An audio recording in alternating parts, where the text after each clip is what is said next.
केरेडारी के बरियातू गांव का शमशान घाट है सुर्खियों में। केरेडारी प्रखंड क्षेत्र अंतर्गत चट्टी बरियातू पंचायत के बरियातू गांव का शमशान घाट का मुद्दा इन दिनों सुर्खियों में है। शमशान घाट का मामला सुर्खियों में तब आया जब एनटीपीसी के चट्टी बरियातू कोल माइंस के एमडीओ कंपनी और संबंधित क्षेत्र के मैनेजिंग ठेकेदारों द्वारा शमशान घाट के जमीन पर अधिग्रहण करने के एवज में मोटी रकम लेकर डील होने का मामला प्रकाश में आया। इस संदर्भ में पड़ताल के दौरान मिली जानकारी के अनुसार लगभग 3 महीने पूर्व चट्टी बरियातू पंचायत के बरियातू गाँव निवासी रूपलाल शाह उम्र लगभग 45 वर्ष पिता स्वर्गीय हुला साहब के लकवाग्रस्त होने के कारण आकस्मिक मौत हो गई।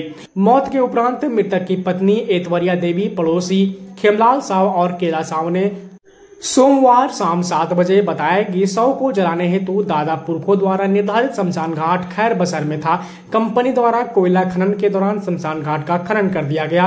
फिर खनन कार्य कर रही कंपनी के द्वारा शमशान घाट के लिए अन्यत्र जमीन दी गई। उस जमीन का भी खनन कर दिया गया। जब हुला साहब की मौत हुई तो परिजन और आस पड़ोस के लोग शव को पूर्व में निर्धारित शमशान घाट के समीप शव को रखकर शव जलाने की बात की गई और इसी बात पर अड़ गए। इस पर ऋत्विक कंपनी के सुरक्षा इंचार्ज के पद पर काबिज डीएसपी द्वारा खैर पावर में शव जलाने की बात कही गई, जिसका ग्रामीणों ने जोरदार विरोध किया।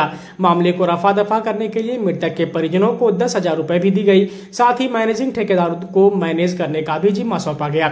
इस दौरान यह घटना प्रकाश में आया कि मैनेजिंग ठेकेदारों द्वारा शमशान घाट के जमीन पर खनन करने के लिए कंपनी से शमशान घाट का मुआवजा लिया चुकी है। अब चट्टी बरियातू ग्रामीणों के समक्ष यह समस्या उत्पन्न हो गई है कि लोग मरेंगे तो शव को जलाया कहाँ जाएगा।